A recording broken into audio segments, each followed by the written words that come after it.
अस्सलाम वालेकुम। हमने चैप्टर 10 स्टार्ट किया हुआ है। हम चैप्टर 10 पढ़ रहे हैं। इसका हमने ये जो कंटेंट है सारा, ये सारा पीएम सीरीज की बुक से लिया गया है। पीएम सीरीज की बुक है, मजीद पब्लिशर है, राइटर सीएम असलम है। और ये स्लाइड्स भी पीएम सीरीज की बनी हुई है। ये स्लाइड्स आपको सारी यूट्यूब की डिस्क्रिप्शन में मिल जाएंगी। ये स्केप सीक्वेंस तक, यहाँ तक हम सारा लेक्चर नंबर 7 लेक्चर 7 चैप्टर 10 का पार्ट 1 में कवर कर चुके हैं। इस सेक्शन में हम, इस लेक्चर में हम ये वाला कंटेंट सारा कवर करेंगे। सही है। ये आपको ये कंटेंट सारा पूरा का पूरा कंटेंट नहीं मिलेगा। आपको ये कंटेंट सिर्फ मिलेगा इसकी आप यहाँ से कॉन्सेप्ट ले सकते हैं और एक दो एग्जांपल आपको समझाई देंगे।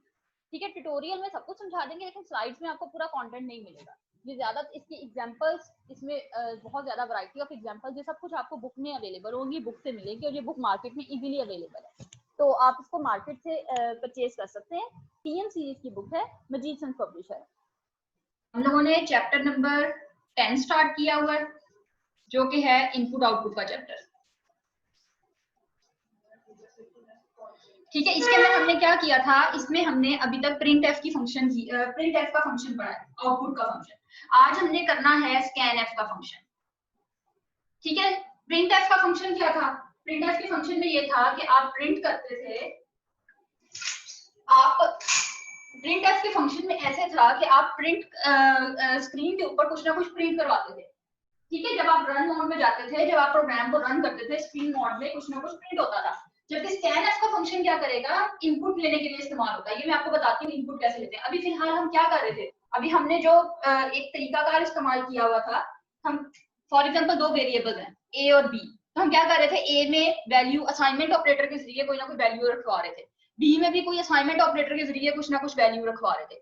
अब हम क्या करेंगे कि बजाय इसके कि असाइनमेंट ऑपरेटर से वैल्यू रखवाएं, हम लोग वैल्यू कैसे लेंगे, स्कैन एफ का फंक्शन यूज करेंगे कि प्रोग्राम जब रन होगा तो ये जो हमने फिक्स कर दिया वैल्यू, ये फिक्स नहीं रहेगी। यूजर जब रन करेगा प्रोग्राम, तो रन करते हुए आप कोई भी वैल्यू दे सकते हैं। जो भी वैल्यू देंगे उसके ऊपर जो प्रोसेसिंग आगे जो अगली स्टेटमेंट्स हैं वेरिएबल में, वो वैल्यू जाके स्टोर हो जाएंगी और अगली स्टेटमेंट्स उन वैल्यूज के ऊपर इवेल्युएट करेंगी। ठीक है, अच्छा, अब स्कैन एफ का फंक्शन है, ये देखते हैं कैसे करते हैं हम इसको, इसका इस्तेमाल कैसे है। ये क्या करता है, इस scanf का फंक्शन, अच्छा चलो इसको देख लेते हैं पहले। printf का फंक्शन देखते हैं पहले। printf कैसे लिखते थे हम लिखते थे कोई फॉर एग्जांपल कुछ हमने कोई वैल्यू, ए की वैल्यू प्रिंट करवानी होती थी, तो कैसे करवाते थे, printf ब्रैकेट के अंदर लिखते थे value of a is equal to, आगे कोई फॉर्मेट स्पेसिफाई लगाते थे। फॉर एग्जांपल वो हमारा ए वेरिएबल जो है ना, वो इंटीजर टाइप का ए वेरिएबल था, तो ए इंटीजर का फॉर्मेट स्पेसिफाई क्या होता है, %d लगाते थे, ब्रैकेट्स क्लोज, कॉमा, आगे हम ये जो %d का आर्गुमेंट देते थे, यानी वेरिएबल देते थे, ताकि उस वेरिएबल की वैल्यू इधर %d की जगह पे आके डिस्प्ले हो जाए। तो इधर हम वेरिएबल दे दिया a और ब्रैकेट बंद। अब हमने क्या किया था, हमने प्रिंटफ के साथ इसको देख रहे हैं, हमने क्या किया था कि ये हमारा था फॉर्मेट स्ट्रिंग। ऐसे ही था, फॉर्मेट स्ट्रिंग था जिसके अंदर हमने क्या कहा था कि इसके अंदर 3-4 टेक्स्ट भी हो सकता है, इसके अंदर हमारे पास फॉर्मेट स्पेसिफायर आ सकता है। ठीक है, इसके अंदर हमारे पास क्या आ सकता है, एस्केप सीक्वेंस भी आ सकता है। ये 3 चीजें पढ़ी थी हमने, ये इन तीन चीजों को कवर किया था। फॉर्मेट स्पेसिफायर में फील्ड विड्थ स्पेसिफायर भी आप काउंट कर लें। और यहाँ हमने कहा था ये आर्ग्यूमेंट्स हैं या यहाँ पे वेरिएबल आएंगे। सही है, ऐसे किया था हमने। ये हमारा था प्रिंटफ का फंक्शन। अब हम स्कैनफ में देखते हैं, ये भी इसी से मिलता जुलता है, बस थोड़ी बहुत चेंजेस है। ये किस तरह से लिखा जाता है, इसका सिंटेक्स देखते हैं। स्कैनफ में स्कैनफ लिखते हैं बगैर स्पेस के, और याद रहे ये एस जो है ना, ये लोअर केस में है। फंक्शंस जितने होते हैं ये लोअर केस में होते हैं, यानी छोटी एबीसी में लिखे जाते हैं। इनको बड़े में लिखेंगे कंपाइलर एरर देगा, और इनके दरमियान में स्पेस भी नहीं आनी। अच्छा, आगे ब्रैकेट डाली, बिल्कुल उसी तरह जिस प्रिंट स्टेटमेंट में इधर डबल कोट्स आते हैं, इधर भी डबल कोट्स आते हैं, कॉमा, और इधर भी इसी तरह आगे एक चीज आती है, उसके बाद वो मैं बताती हूँ क्या आती है, और उसके बाद सेमीकोलन स्टेटमेंट बंद हो जाती है। अच्छा, यहाँ पे जो यहाँ पे आता है ना, इसको भी बोलते हैं फॉर्मेट स्ट्रिंग ही होता है। यहाँ पे आता है, ये फॉर्मेट स्ट्रिंग होता है, लेकिन इस प्रिंटफ में क्या आता था, टेक्स्ट भी ले सकते थे, फॉर्मेट स्ट्रिंग में टेक्स्ट भी आ जाता है, फॉर्मेट स्पेसिफायर भी आ जाता है, एस्केप सीक्वेंस भी आ जाता है। लेकिन स्कैनफ में सिर्फ और सिर्फ फॉर्मेट स्पेसिफायर आएगा, इसके अंदर टेक्स्ट और एस्केप सीक्वेंस नहीं आएगा। ये क्यों आएगा? फॉर्मेट स्पेसिफायर, सिर्फ फॉर्मेट स्पेसिफायर आएगा और ये फॉर्मेट स्पेसिफायर सेम वही है। फॉर्मेट स्पेसिफायर में फील्ड विड्थ स्पेसिफाइड नहीं है इस दफा। फॉर्मेट स्पेसिफायर सेम वही है, %d इंटीजर के लिए, %f फ्लोट के लिए, %c कैरेक्टर के लिए, %s स्ट्रिंग के लिए। सही है। अच्छा फॉर एग्जांपल आपका एक वेरिएबल है मेमोरी में, ये मेरा वेरिएबल पड़ा है एक मेमोरी में जिसका नाम जो है a। मैंने इसकी वैल्यू यूजर से इनपुट करवानी है, यूजर से असाइन करवानी है, खुद से असाइनमेंट ऑपरेटर देके नहीं लिखनी। तो मैं कैसे लिखूंगी? मैं स्कैनफ लिखूंगी, उसके आगे ये फॉर एग्जांपल इंटीजर वेरिएबल है, ये मेरा इंटीजर वेरिएबल है, यानी इसमें मेमोरी में 2 बाइट्स ली हुई है। तो इंटीजर वेरिएबल का क्या करूंगी? इधर इंटीजर %d होता है, मैंने %d लिख दिया इधर फॉर्मेट स्पेसिफायर। ठीक है। उसके बाद अब इधर क्या आना है? इधर वेरिएबल आना है। किस वेरिएबल में जाके वो वैल्यू सेव हो, किस वेरिएबल में जाके वैल्यू स्टोर हो। अच्छा वो वेरिएबल मेरा कौन सा है? a है, मैंने a लिख दिया। अच्छा अब printf में ये थोड़ा सा डिफरेंस है। printf में यहाँ पे सिर्फ डायरेक्ट वेरिएबल आ जाता था, लेकिन scanf में डायरेक्ट वेरिएबल नहीं दे सकते हम, हमने साथ में एम्परसेंड साइन लगाना है, ये जरूरी है। एम्परसेंड साइन का क्या मतलब है कि ये एम्परसेंड साइन जो है ये एड्रेस ऑपरेटर कहलाता है, इसको एड्रेस ऑपरेटर कहते हैं। ये क्या करता है? ये मेमोरी का एड्रेस को रेफर कर रहा होता है। Single ampersand sign address operator होता है, double ampersand sign and operator होता है। जो लॉजिकल ऑपरेटर्स हमने देखे थे उनमें एंड ऑपरेटर में डबल आ जाता है, अगर एक दफा एम्परसेंड साइन इस्तेमाल करो तो वो एड्रेस ऑपरेटर बन जाता है। सही है। अब ये क्या होगा? जब ये स्टेटमेंट रन होगी तो प्रोग्राम थोड़ी देर के लिए आउटपुट विंडो पे रुक जाएगा। थोड़ी देर के लिए क्या मतलब? रुक जाएगा जब तक आप उसके अंदर कोई ना कोई वैल्यू एंटर नहीं करेंगे। जैसे ही आपने वैल्यू एंटर की, वो वैल्यू जो भी आप वैल्यू एंटर करेंगे वो वैल्यू ये इस स्टेटमेंट की वजह से a के अंदर वो वैल्यू a वेरिएबल में स्टोर हो जाएगी। फॉर एग्जांपल 4 की आपने 4 लिख के एंटर प्रेस किया, इधर 4 आ जाएगा a वेरिएबल में। सही है। ये थी हमारी स्कैनफ स्टेटमेंट। अच्छा स्कैनफ के कुछ एग्जांपल्स देख लेते हैं। एक एग्जांपल तो ये हो गई, ठीक है। फॉर एग्जांपल इसी से मिलती जुलती कर लेते हैं। एक वेरिएबल है x, फ्लोट टाइप का वेरिएबल है x। अब मैंने इसकी देनी है, इसकी वैल्यू इनपुट करवानी है, तो मैं इनपुट कैसे करवाऊंगी? मैं ऐसे लिखूंगी scanf ब्रैकेट इधर डबल कोट्स के अंदर फॉर्मेट स्पेसिफायर जो कि फ्लोट का %f होता है, कॉमा वेरिएबल दे दिया, लेकिन उसके साथ एम्परसेंड साइन लगा दिया जो कि एड्रेस ऑपरेटर है, एंड उसके बाद ये बंद करके आगे सेमीकोलन। सही है। ये एक एग्जांपल हो गई। अच्छा अब एक मसला ये है, फॉर एग्जांपल मैंने एज प्रिंट करवानी है, ठीक है, मैंने एज प्रिंट करवानी है, तो मैं इधर फॉर एग्जांपल वो एज जो है ना, चलिए मैं आई लिख लेती हूँ।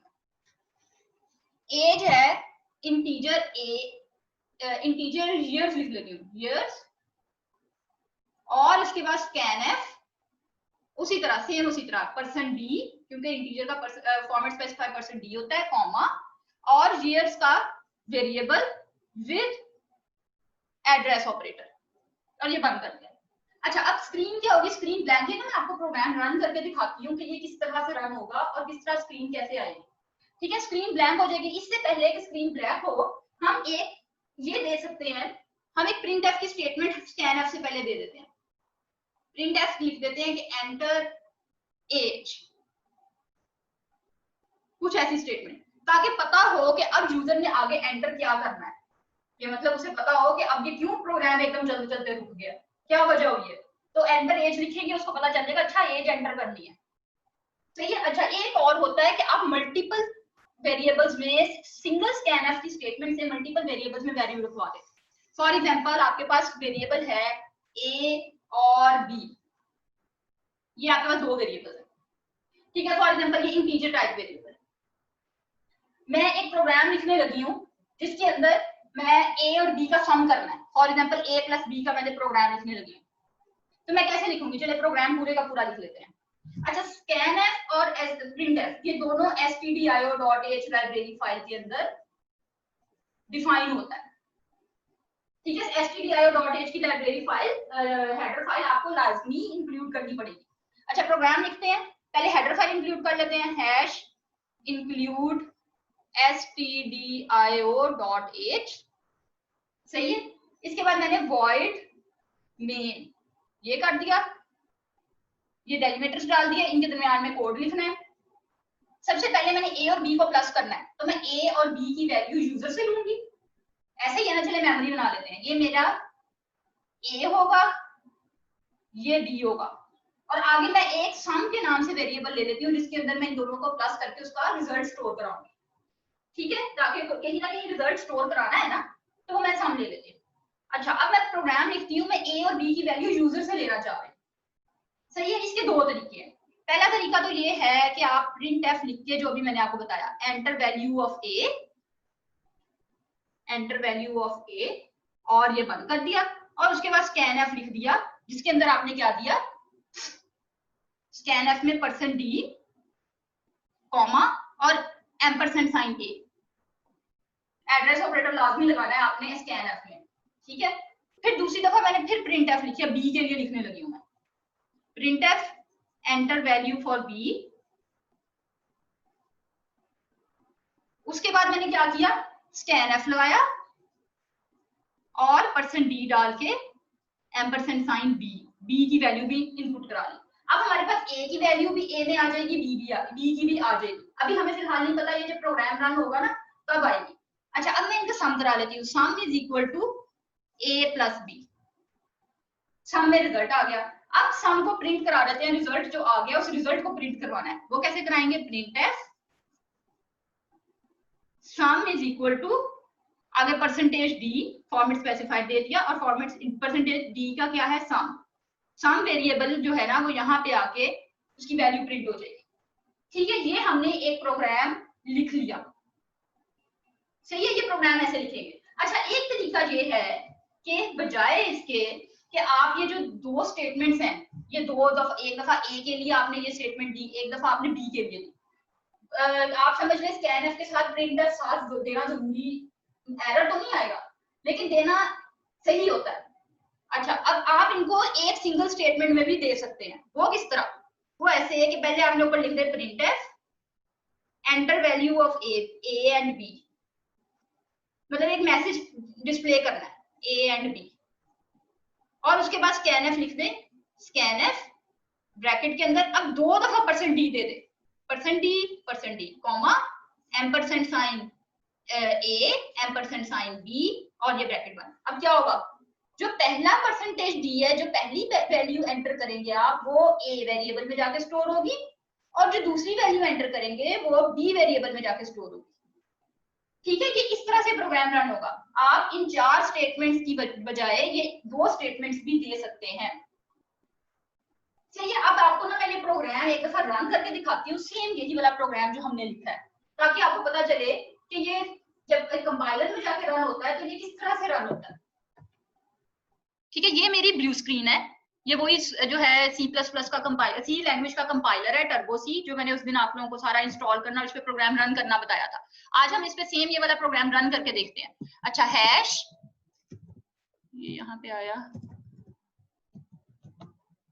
हाँ जी, हैश इंक्लूड stdio.h, ये हेडर फाइल इंक्लूड कर दी। इसके बाद मैंने लिख दिया void main, और ये मैंने void main का फंक्शन लिख दिया। ठीक है, इसके बाद मैंने साथ ही जो है ना यहाँ पे इसके डेलीमीटर्स डाल दिया, इकट्ठे ही डाल दिए। अब मैंने 2 वैल्यूज लेनी है। वैल्यूज कौन सी लेनी है, मैंने वैल्यूज लूंगी मैं ए और बी की। तो मैं कैसे लिख लेती हूँ, चलिए पहले मैं आपको scanf, खाली सिर्फ scanf लिख के दिखाती हूँ, printf बाद में लिखते हैं। scanf फंक्शन लिखा, उसके अंदर मैंने ये ऐसे डाला, पहले डिक्लेयर तो करवा दे इंटीजर, ये तो हमने करवाया ही नहीं, इससे तो एरर आ जाना है। डिक्लेयर करवाएं इंटीजर a, b, सम। ठीक है, ये 3 डिक्लेयर करा दिए। अब हम इसके अंदर वैल्यूज देते हैं, कैसे देंगे, %d एम्परसेंड साइन ए, ये पहले की वैल्यू आ गई, फिर scanf %d ampersand sign B, semicolon. ठीक है, इसके बाद मैंने सम करा दिया, sum is equal to a plus B, sum हो गया। अब मैं printf की स्टेटमेंट देके सम को प्रिंट करवा दूंगी। printf की स्टेटमेंट क्या दी है, सम इज इक्वल टू, आगे %d दे देती हूँ, इसका फॉर्मेट स्पेसिफायर, क्योंकि मैंने वेरिएबल की वैल्यू प्रिंट करवानी है, कॉमा वेरिएबल कौन सा है, सम है, और ये सेमीकोलन। ठीक है, अब मैं इसको रन करवाती हूँ। ठीक है, अब इसको अगर हम रन करके देखें, ऑल्ट प्लस F9, ये सक्सेसफुली रन हो गया। कंट्रोल प्लस F9, ठीक है, ये पहली वैल्यू मांग रहा है ए की। ये पहले मैंने चूंकि रन करके देख लिया, इसलिए ये इस तरह से पिछली स्क्रीन भी शो हो रही है। मैंने एक वैल्यू दी, एंटर। फिर ये दूसरी वैल्यू मांग रहा है, दूसरी वैल्यू दी, एंटर। अब मैं ऑल्ट प्लस F5 करके करूंगी तो ये 8 और 9 का इसने सम डिस्प्ले करवा दिया है। अब देखें, अब पिछली वैल्यू चूंकि साथ ही शो हो रही थी, तो मैं एक और CLR क्लियर स्क्रीन का फंक्शन बिल्कुल स्टार्ट में ही दे देती हूँ, क्लियर स्क्रीन। और यहाँ पे क्लियर स्क्रीन का जो फंक्शन है ना, ये यानी ये स्क्रीन क्लियर कर देता है। तो ये क्या करता है, ये डिफाइन हुआ हुआ है कौन io.h हेडर फाइल में। तो वो कौन io.h हेडर फाइल इंक्लूड करना इसलिए लाजमी है। अब समझ आए, कौन आयो और स्कैन प्रिंटफ और स्कैनफ सिर्फ stdio.h में डिफाइन हुई है। कौन आयो सिर्फ मैंने इसकी लगाई है क्योंकि मैं क्लियर स्क्रीन का फंक्शन लगा रही हूँ। ठीक है, अब मैं इस प्रोग्राम को रन करके देखती हूँ। Alt plus F9, control plus F9। पहली वैल्यू मांग रहा है, मैंने 5 दी। दूसरी वैल्यू मांग रहा है, मैंने 4 दे दी। अब मैं ऑल्ट प्लस F5 करती हूँ तो ये इन दोनों का सम शो कर रहा है। सही कर रहा है ना, 5 + 4 = 9। सही है। अच्छा, अब एक और चीज कर लेते हैं। अब मैंने चूंकि हम एक ही स्कैनफ में दोनों वैल्यूज दे देते हैं, मतलब ए और बी को सेम स्कैनफ फंक्शन के अंदर ले। कैसे दूंगी मैं, आगे %d के बाद दोबारा %d डाल दिया, और इसके बाद पहले मैंने एम्परसेंड ए डालना है क्योंकि पहली वैल्यू मैं ए की ले रही हूँ, कॉमा एम्परसेंड बी। अब इसको रन करके देखते हैं। Alt plus F9, control plus F9। ये पहली वैल्यू मांग रहा है, मैंने 2 दे दी। दूसरी यानी बी की वैल्यू मांग रहा है, मैंने 6 दे दी। और ऑल्ट प्लस F5, इसने इनका सम कर दिया। ये गौर किया, ये आउटपुट विंडो चल रही है इस वक्त, ये वाली सारी। ये आउटपुट विंडो के अंदर हमें क्या दे रहा है, आउटपुट विंडो में इनपुट ले रहा है। अच्छा, अब मैंने 3 दिया, 6 दिया, ये क्या पता चल रहा है क्या है। तो बेहतर है हम साथ में प्रिंटफ स्कैनफ से पहले एक प्रिंटफ स्टेटमेंट लगा के एक प्रॉपर मैसेज डिस्प्ले करवा दें। अच्छा, मैं प्रिंटफ की स्टेटमेंट यहां लगा देती हूँ। प्रिंटफ ब्रैकेट, ये मैंने बंद किया, सेमीकोलन लगाया। यहाँ पे मैं इस तरह से लिख देती हूँ, एंटर। ये मैं फॉर्मेट स्ट्रिंग लिख रही हूँ, enter values for a and b. ठीक है, आगे मैंने क्वेश्चन मार्क डाला। आगे मैं एस्केप सीक्वेंस लगा देती हूँ, #n, ताकि नेक्स्ट लाइन पे वो वैल्यू दे। अब मैं इसको रन करती हूँ। Alt plus F9, control plus F9। अब ये देखें, enter values for a and b. अब मुझे प्रॉपर मैसेज मिल रहा है, समझ आ रही है कि मैंने ये क्यों प्रोग्राम इस तरह से आ गया। तो मैं वैल्यूज एंटर करूंगी। पहले मैंने 5 एंटर किया, फिर मैंने 7 कर दिया। ठीक है, अब मैं ऑल्ट प्लस F5 करके अब मैं आउटपुट देख रही हूँ। तो क्या है, 5 + 7 = 12। हम एक ही सेम प्रोग्राम को बार बार रन करके मुख्तलिफ वैल्यूज के लिए हम प्रोग्राम की हम ले सकते हैं। ठीक है, सेम प्रोग्राम को बार बार रन करके। ये था हमारा प्रोग्राम। हम आगे इसकी देख लेते हैं। ये एग्जांपल्स भी मैंने आपको करवा दी है। अब हमने इसका क्या देखना है, प्रोग्राम। अच्छा, ये पहले प्रोग्राम 10.25 देख लें। 10.25 प्रोग्राम क्या कहता है कि आपके पास सेल्सियस में अगर वैल्यू है, आप सेल्सियस में पहले टेम्परेचर जो है, सेल्सियस जो फिजिक्स वाले बेहतर समझते होंगे, सेल्सियस और फ़ारेनहाइट, ये टेम्परेचर का लेने के कुछ मेजर्स हैं। अच्छा, सेल्सियस में लें और उसको फ़ारेनहाइट में कन्वर्ट करते हैं। फॉर्मूला भी इन्होंने साथ ही दे दिया, F = 9/5C + 32। ठीक है, इस फॉर्मूला का इस्तेमाल करते हुए आपने सेल्सियस से टेम्परेचर को फ़ारेनहाइट में कन्वर्ट करना है। अब इन्होंने ये नहीं कहा कौन से टेम्परेचर को, इसका मतलब है आप वो टेम्परेचर यूजर से इनपुट लेंगे। अब कैसे करें हम। अच्छा, अब ये यहाँ से स्टार्ट करते हैं। अच्छा, टेम्परेचर हमारा इंटीजर में तो नहीं, हमारा इसमें जो है हम फ्लोट में ले लेते हैं। ठीक है, फ्लोटिंग पॉइंट में ले लेते हैं। ये फ्लोटिंग पॉइंट में C टेम्परेचर सेल्सियस वाला टेम्परेचर, F टेम्परेचर हमारा फ़ारेनहाइट वाला। C टेम्परेचर हमें इनपुट करेंगे और F टेम्परेचर हम फ़ारेनहाइट वाला टेम्परेचर कैलकुलेट करेंगे। ठीक है, पहले ये क्लियर स्क्रीन की कमांड लगा दी। क्लियर स्क्रीन का क्या मतलब है, ये कहाँ डिफाइन हुई है, ये कौन io.h हेडर फाइल के अंदर डिफाइन हुई है।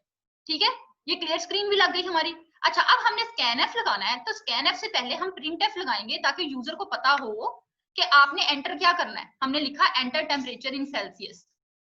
सही है। अब यहाँ पे ये नहीं लिखा enter value for C temp, मतलब इस किस्म की आपने स्टेटमेंट लिखनी है कि देखने वाले को पता चल जाए कि उसने एंटर क्या करना है। सही है, ये आपने एंटर वैल्यू इन सेल्सियस लिखा, उसके बाद स्कैनफ का फंक्शन लगाया। ये स्कैनफ और प्रिंटफ, ये सारे फंक्शंस जो हैं ये कहाँ डिफाइन हुए हैं, ये stdio.h हेडर फाइल के अंदर डिफाइन हुए हैं। ठीक है, अब हम आ जाते हैं स्कैनफ पे। स्कैनफ में देखिए %f, क्योंकि जो CF था वो क्या किसके अंदर डिफाइन हुआ है, CF हमारा डिफाइन हुआ है, ये जो है हमारा CF जो है ये नहीं, सी टेम्परेचर ये डिफाइन हुआ है, ये फ्लोटिंग पॉइंट वेरिएबल है, तो इसलिए हम %f का साइन लगाएंगे। और उसके बाद सी टेम्परेचर आ गया, ये वैल्यू जो है जब भी आएगी, जो भी यूजर इसको रन मोड में इनपुट करेगा वो सी टेम्परेचर में वेरिएबल में आ जाएगी। उसके बाद नेक्स्ट स्टेटमेंट में हमने ये देखिए, हम नोट करें 9.0 divided by 5 multiply C temp, C की जगह पे सी नहीं लिख देना, वो वेरिएबल लिखना है जो आप इस्तेमाल कर रहे हैं। आप कौन सा वेरिएबल सेल्सियस के लिए इस्तेमाल कर रहे हैं, सी टेम्प, तो इसलिए सी टेम्परेचर लिखा। चाहे तो आप इस वेरिएबल का नाम सी रख देते, फिर भी सही था, ठीक है। उसके बाद +32 ये आपने फॉर्मूला लगा लिया, और उसके बाद आपने जो फॉर्मूला लगाया ऑटोमेटिकली रिजल्ट कहाँ पे आ गया, एफ टेम्प में, एफ टेम्प वेरिएबल में। फिर आपने इसको प्रिंट करवाना है, temperature in Fahrenheit is equal to, अब आप ये गौर करें, आपने यहाँ पे ये फील्ड विड्थ स्पेसिफायर इस्तेमाल किया है। 5 का मतलब है कि टोटल 5 डिजिट्स आए, जिनमें से 2 डिजिट्स जो है वो पॉइंट के बाद आने चाहिए, प्रिसीजन उसकी 2 हो। और ये जो आपने यूज किया है, तो एफ टेम्प की वैल्यू इस फॉर्मेट के ऊपर प्रिंट हो जाएगी, जो कि ये वाली वैल्यू है। अच्छा, ये वैल्यू में देखें, ये वैसे इस वैल्यू में ये 5 तो नहीं है डिजिट्स, 1 2 3 4 5 6, ये एरर लग रहा है मुझे, यहाँ पे 6 आएगा, ये 6 है, सही है, ये 6 हो गया। अच्छा, अब हम नेक्स्ट प्रोग्राम देख लेते हैं। नेक्स्ट प्रोग्राम क्या कहता है कि आपके पास एक वैल्यू है, ठीक है, ये है फॉर एग्जांपल आपके पास कोई भी वैल्यू है, अगर ये आती है तो उसको राउंड ऑफ करके इस फील्ड विड्थ में ले आए, फील्ड विड्थ स्पेसिफाइड लगना है, ठीक है, यानी पॉइंट के बाद आगे 2 डिजिट्स आने चाहिए सिर्फ। अगर 62 पॉइंट समथिंग ये है तो 62.44 आना चाहिए, ये अगले 2 कट जाने चाहिए, सिर्फ 2 डिजिट्स लेने हैं, ये कह रहा है। अब ये कैसे करेंगे, ये ऐसे करेंगे कि पहले आपने वो वैल्यू यूजर से लेनी है। अब चूंकि पॉइंट की बात हो रही है तो वो obviously floating point, float data point होगा।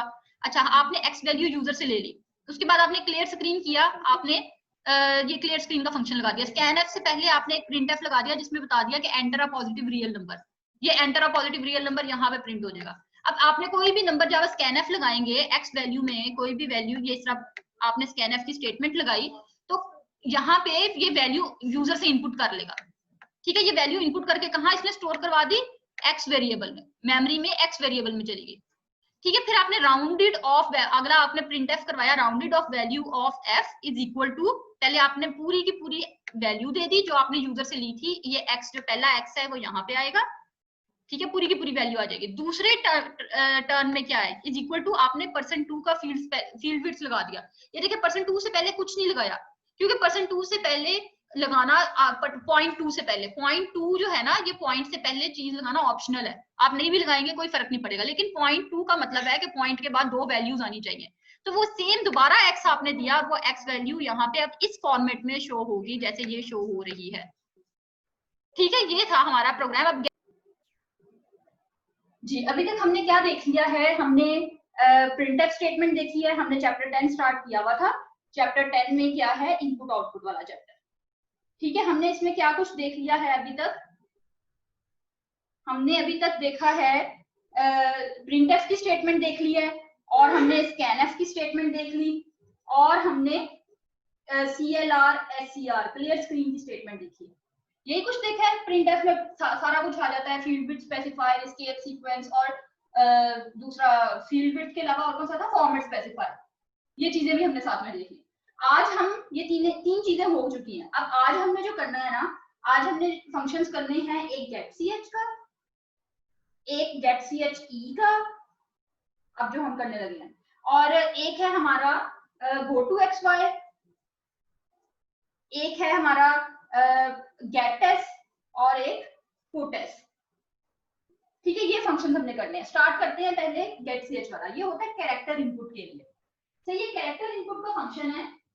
कैरेक्टर इनपुट का फंक्शन ये जो है, ये एक है getch और एक है getChe, ये दोनों कैरेक्टर इनपुट है, ठीक है। कैरेक्टर इनपुट करते हैं, इन दोनों को कहाँ पे ये दोनों डिफाइन हुए हैं, ये दोनों डिफाइन हुए हैं conio.h हेडर फाइल के अंदर। जब भी आपने getch या getche का फंक्शन इस्तेमाल करना है तो लाजमी conio.h की हेडर फाइल इंक्लूड करनी होगी, जरूरी होगी। printf और scanf कहाँ डिफाइन हुए थे, ये stdio.h में हुए थे, ऐसे ही था। जबकि CLR STR ये conio.h में हुआ है, ठीक है, जो फंक्शन यूज करना है उसकी हेडर फाइल, उसकी प्री प्रोसेसर डायरेक्टिव लाजमी इंक्लूड करनी पड़ेगी। ठीक है, अब getch से स्टार्ट करते हैं। getch फंक्शन किस लिए इस्तेमाल होता है? ये एक सिंगल कैरेक्टर गेट करता है। हम getch फंक्शन देख रहे हैं, ये क्या करता है? गेट का गेट मीन इसका मतलब क्या है? गेट कैरेक्टर, ch का मतलब है कैरेक्टर। ठीक है, गेट एक कैरेक्टर ये गेट करता है। ये क्या करता है कि जब आप स्क्रीन के ऊपर जैसे ही getch का फंक्शन कंट्रोल इस पे आता है प्रोग्राम रन होते हुए, तो ये आउटपुट स्क्रीन पे प्रोग्राम पॉज हो जाता है और ये एक कैरेक्टर गेट करना चाह रहा होता है। ये कहता है मुझे एक कैरेक्टर दो। सही है। फॉर एग्जांपल इसका क्या है, इसका सिंटैक्स क्या है? इसका सिंटैक्स है variable is equal to getch। सही है, जो आप कैरेक्टर इधर इनपुट करेंगे वो इस वेरिएबल के अंदर आके स्टोर हो जाएगा जब भी आप स्क्रीन पे कोई कैरेक्टर इनपुट करेंगे। अच्छा, ये वेरिएबल ऑप्शनल है, आप ये पार्ट नहीं भी देते, आप खाली getch ऑप्शन देते, ये getch का फंक्शन देते हैं तो भी ओके है। सही है। इससे क्या होता है, हम लोग अपने प्रोग्राम में ये ज्यादातर किस लिए यूज करेंगे? प्रोग्राम के एंड में आपको याद होगा हम प्रोग्राम को कैसे रन करते हैं? पहले कंपाइल करते हैं, कंपाइल करने के लिए क्या करते हैं? Alt+F9। फिर हम रन करते हैं, रन करने के लिए क्या करते हैं? Ctrl+F9। फिर हम इसको क्या करते हैं? यूजर स्क्रीन पे जाते हैं ताकि आउटपुट देख सके, उसके लिए हम क्या करते हैं? Alt+F5। यही करते थे हम। अब हम बजाय इसके कि हम हर दफा यूजर स्क्रीन पे जाएं, अगर हम अपने प्रोग्राम के एंड में getch का फंक्शन लगा दें तो प्रोग्राम ऑटोमेटिकली पॉज हो जाएगा, यानी हमें अपनी आउटपुट दिख जाएगी। हमें ये जो Alt+F5 है यूजर स्क्रीन पे जाने की खुद से अलग से जरूरत नहीं पड़ेगी, वो ऑटोमेटिकली खुद ही यूजर स्क्रीन पे जाके रुक जाएगा प्रोग्राम। सही है, तो हम लोग अपने फंक्शन में, अपने प्रोग्राम में getch का फंक्शन का ये इस्तेमाल कर रहे हैं ज्यादातर। आपने अक्सर प्रोग्राम के एंड में देखा होगा getch लगाते हैं, तो वो इसीलिए लगाते हैं ताकि प्रोग्राम पॉज हो जाए। सही है। अब एक नेक्स्ट फंक्शन है, इससे अगला फंक्शन है getche। ये भी सेम वही काम करता है जो getch करता है, आगे ई लगा दें।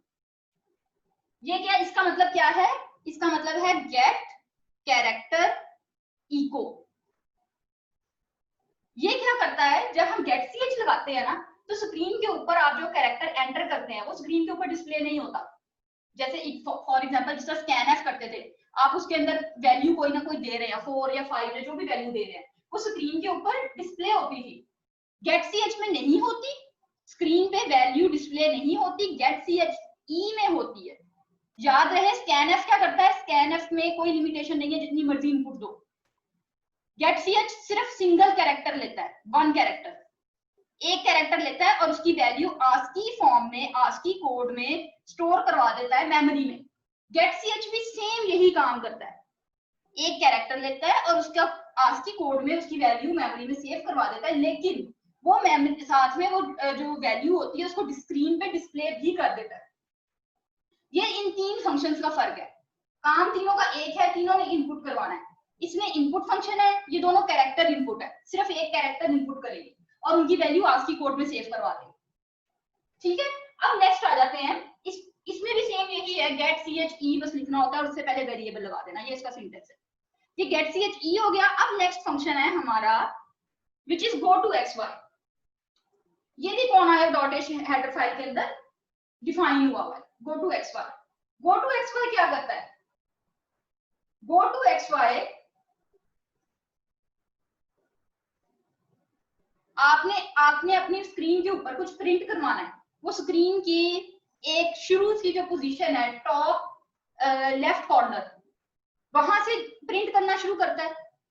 आप बीच में #n दे देते हैं, इसका मतलब है नेक्स्ट लाइन पे आ जाओ, ये एस्केप सीक्वेंस है। इस तरह से आप कंट्रोल करते हैं, या #t दे देते हैं तो एक टैब आगे चला जाता है। लेकिन अगर आपने कहना है कि मुझे एक फ्लॉ स्पेसिफिक पोजीशन पे, इस लोकेशन पे, फॉर एग्जांपल ये मेरी स्क्रीन है, ठीक है, ये शुरू वाली मेरी लोकेशन क्या है? रो एंड कॉलम 0 0, ये शुरू वाली ऊपर वाली। जब ग्राफ आप बनाते हैं, ग्राफ में 0 0 नीचे होता है ना, कंप्यूटर का 0 0 ऊपर होता है।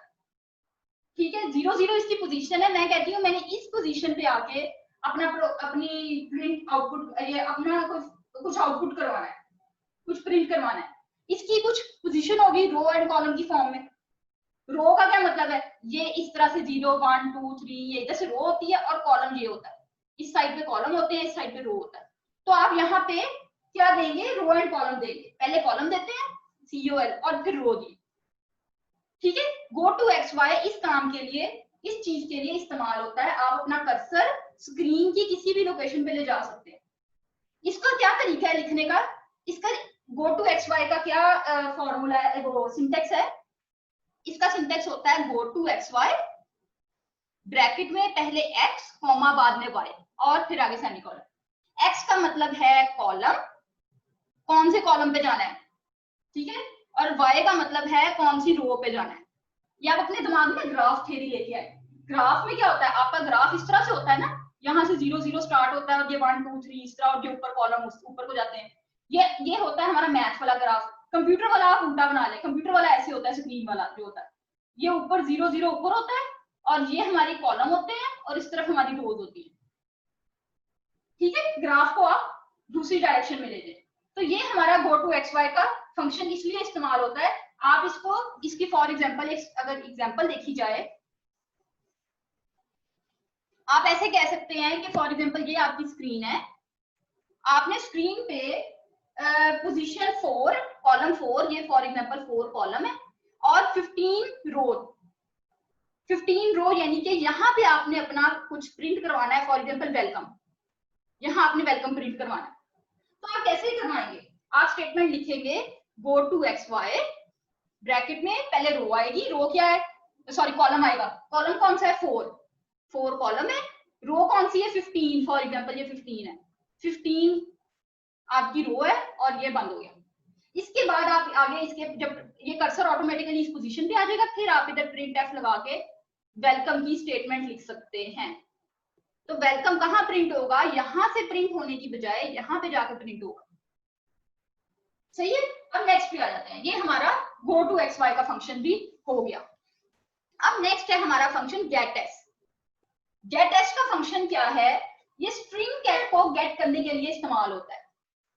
गेटएस का फंक्शन यानी गेट स्ट्रिंग, सही है। ये क्या करता है, ये सारा जब हम, अच्छा ये भी मतलब बिल्कुल स्कैनएफ की तरह ही काम करता है। स्कैनएफ में भी हम लेते हैं ना, स्ट्रिंग ही ले लेते हैं, स्कैनएफ की तरह काम करता है, लेकिन दोनों में फर्क क्या है।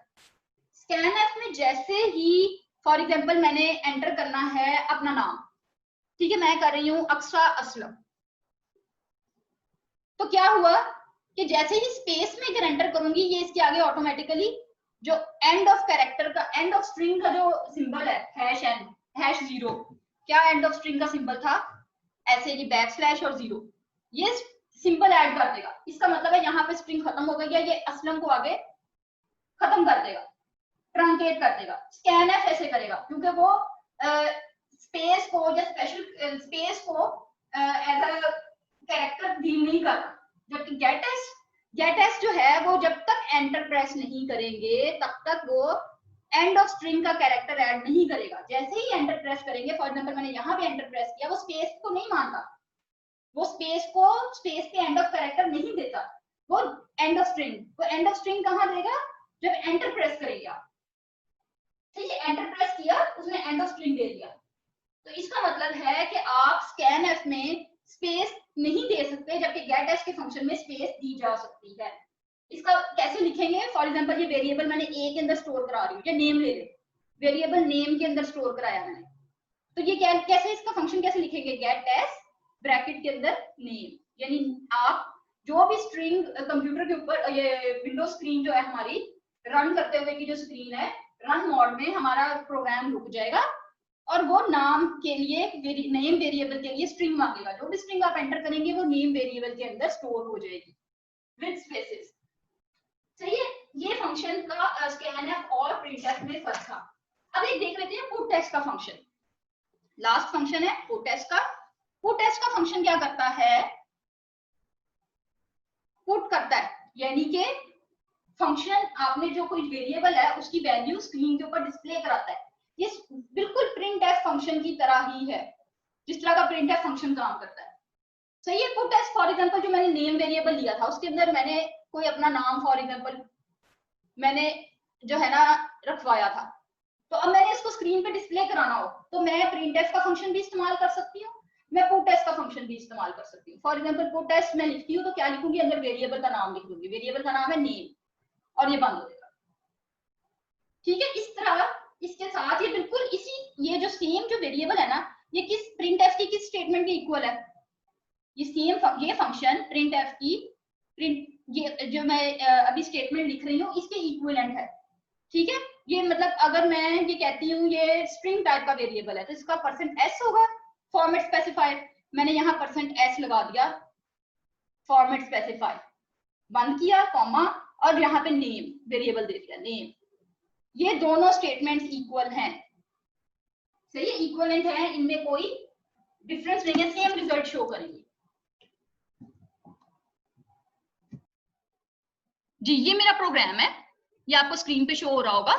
ये प्रोग्राम में मैंने चूंकि अभी फिलहाल तो मैंने printf और scanf का फंक्शन यूज किया, मैंने क्लियर स्क्रीन तो किया है, क्लियर स्क्रीन का फंक्शन जो है वो कौन io.h में डिफाइन हुआ है, इसलिए ये मैंने 2 हेडर फाइल ऐड कर ली, फिर मेरा मेन फंक्शन आ गया, उसके बाद मैंने क्लियर स्क्रीन का फंक्शन दे दिया, ताकि पहले ही मेरी कोई भी प्रोग्राम शुरू करने से पहले क्लियर स्क्रीन दे लेना बेहतर होता है, मैंने क्लियर स्क्रीन कर दी ताकि मेरे प्रोग्राम की आउटपुट जो है वो किसी पिछले प्रोग्राम की आउटपुट के साथ मिक्स अप ना हो जाए। अच्छा, इसके बाद मैंने अब लेना है एक वेरिएबल नेम, जिसके अंदर कोई ना कोई हमने नेम एंटर करवाएंगे। अब वेरिएबल नेम को पहले डिक्लेयर करवाना लाजमी है, कैसे डिक्लेयर करवाया, नेम और नेम के आगे 20 ये डाल दिया, क्योंकि मैंने स्ट्रिंग टाइप का वेरिएबल डिस्प्ले कराना है। हमने स्ट्रिंग टाइप के वेरिएबल को डिक्लेयर कराने का तरीका यही देखा था ना, कि आगे आप ये ब्रैकेट्स के अंदर 20 या जो भी जितने आपके कितने नंबर ऑफ कैरेक्टर्स हो सकते हैं नेम में, 20 कैरेक्टर से ज्यादा मेरा नहीं ख्याल किसी का नाम होगा, तो इसलिए मैंने इसके अंदर 20 दे दिया, ये हमारी डिक्लेरेशन हो गई, वेरिएबल डिक्लेयर हो गया नेम के नाम से, इसने 20 स्पेसेस मेमोरी में कंसेक्टिव स्पेसेस अरे की फॉर्म में इसने बुक कर लिया।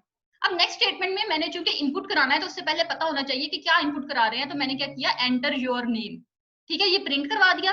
उसके बाद scanf की स्टेटमेंट लगाई और ये देखिए %s का मैंने क्या लगाया है, फॉर्मेट स्पेसिफायर, क्योंकि मेरा स्ट्रिंग टाइप का वेरिएबल है, और उसके आगे एम्परसेंड साइन नेम, ये एम्परसेंड साइन एड्रेस ऑपरेटर भी कहलाता है, ठीक है, ये नेम हो गया। उसके बाद जो मैंने नेम वेरिएबल के अंदर जो भी आप इनपुट कराएंगे वो आ जाएगा, उसको प्रिंट करवाना है, तो name is equal to %s, ये फॉर्मेट स्पेसिफायर है स्ट्रिंग का, और नेम, ये जो भी नेम के अंदर चीज पड़ी होगी जो आप इनपुट करवाएंगे, जो नेम वेरिएबल के अंदर आ जाएगा वो यहाँ पे प्रिंट हो जाएगा। अब इसको कंपाइल करके और रन करके देखते हैं, कंपाइल किया, सही है, फिर इसके बाद मैंने रन किया, ये नाम पूछ रहा है, मैंने अपना नाम दे देती हूँ। अब मैंने इसको विंडोज में जाके यूजर स्क्रीन पे गई, तो ये देखें इसने असलम को ट्रांकेट कर दिया और सिर्फ अक्सा आ रहा है, क्योंकि अक्सा के बाद मैंने स्पेस दे दी थी। तो स्पेस क्या है, scanf स्पेस के आगे जैसे ही आप स्पेस एंटर करते हैं तो एंड ऑफ स्ट्रिंग का जो कैरेक्टर है वो ऐड कर देता है, सही है। अब देखें मुझे यूजर स्क्रीन पे, ये विंडो में जाके यूजर स्क्रीन पे जाना पड़ा, तो बजाय इसके कि मैं इधर जाऊं, मैं क्यों ना इधर एंड में एक getch का फंक्शन लगा देती हूँ, तो मुझे सिर्फ कंपाइल और रन करना पड़ेगा, सही है। देखें Alt+ F9 और Ctrl+ F9, तो मैंने कोई नाम लिख दिया, दोबारा से वही लिख देती हूँ, तो क्या हुआ, उसने ऑटोमेटिकली साथ ही printf का रिजल्ट भी दे दिया। अच्छा, अब नेक्स्ट काम क्या करते हैं हम लोग, फंक्शन कौन सा इस्तेमाल करते हैं, हम लोग getS का फंक्शन लेते हैं, हम बजाय इसके कि scanf से प्रिंट करवाएं, हम getS से प्रिंट करवा लेते हैं, इनपुट ले लेते हैं, हम scanf से इनपुट ले रहे थे, अब हम getS से लेंगे। अच्छा, मैंने इसके एंड में मैं इधर लिख लेती हूँ getS और ब्रैकेट के अंदर नेम वेरिएबल। अब मैंने scanf को डिलीट नहीं करी, मैं इसको कमेंट कर देती हूँ, ये मैंने 2 लाइनें डाल दी, ये बैकस्लैशेस डाल दी, इससे ये कमेंट हो गया, देखिए कलर चेंज हो गया इसका, कमेंट का मतलब है कि अब ये वाली जो scanf की स्टेटमेंट है ये प्रिंट नहीं होगी, सही है, ये प्रिंट नहीं, ये सॉरी ये रन नहीं होगी, एग्जीक्यूट नहीं होगी, क्योंकि ये कमेंट बन गया, कमेंट्स एग्जीक्यूट नहीं होते, सही है। अब मैं इसको रन करके देखती हूँ, Alt+ F9 Ctrl+ F9, मैंने इधर पूरा नाम दिया, ये देखिए अब नेम इज इक्वल टू पूरा नाम आ रहा है, अक्सा असलम, क्योंकि जब मैंने असलम के बाद में एंटर प्रेस किया तो उसने असलम के एम के बाद एंड ऑफ कैरेक्टर उसका सिंबल ऐड कर दिया, एंड ऑफ कैरेक्टर एम के बाद आया, ठीक है। अब मैं चलो एक और काम करती हूँ, मैं printf की बजाय puts के जरिए इसको प्रिंट करवा लेती हूँ, puts, और क्या करूं, यहाँ पे नेम दे दिया और ये printf को मैंने कमेंट बना दिया। अब मैं रन करके देखती हूँ, नाम दिया और देखिए नाम प्रिंट हो गया। सही है, ये पुटएफ और प्रिंटएफ तकरीबन सेम फंक्शन है। अच्छा, गो टू एक्स वाई का फंक्शन लगा लेते हैं, गो टू एक्स वाई। अच्छा, यहाँ पे अब मैं कौन सी दूं, कोई भी वैल्यूज दे लेते हैं, पहले 15 कॉलम और 20 रो ऐसे दे लेते हैं। अब मैं alt plus F9 control plus F9 मैंने एक नाम प्रिंट करवाया, सॉरी एंटर ये इनपुट करवाया अक्सा असलम, और देखिए उसने 15th कॉलम और 20th रो में जाके इसको प्रिंट करवाया। गो टू एक्स वाई से पोजीशन चेंज हो गई कर्सर की। सही है, ये दिखाना चाह रहे थे आपको। और यहाँ पे इसके साथ हमारा चैप्टर कंप्लीट होता है। अब हम लोगों ने ये चैप्टर कंप्लीट हो गया है, अब हम इस काबिल हो गए हैं कि हम अपनी लैब शुरू कर सकते हैं। अब हम अपनी लैब शुरू करेंगे और साथ साथ हम डेटाबेस के चैप्टर स्टार्ट करेंगे। हम लोग क्लास में डेटाबेस पढ़ा करेंगे और लैब में हम अब सी लैंग्वेज करेंगे, जब तक हमारे ये 3 चैप्टर्स, चैप्टर नंबर 8, 9 और 10, 9 और 10 में बेसिक्स हैं, जब तक हमारी ये अच्छी तरह हमारे फिंगर टिप्स पे नहीं आ जाती, लैब में हम इसका इस्तेमाल करेंगे, तब तक हम अगले चैप्टर्स पे नहीं जाएंगे। तो ये क्लास में हम डेटाबेस करेंगे और लैब में हम सी लैंग्वेज किया करेंगे।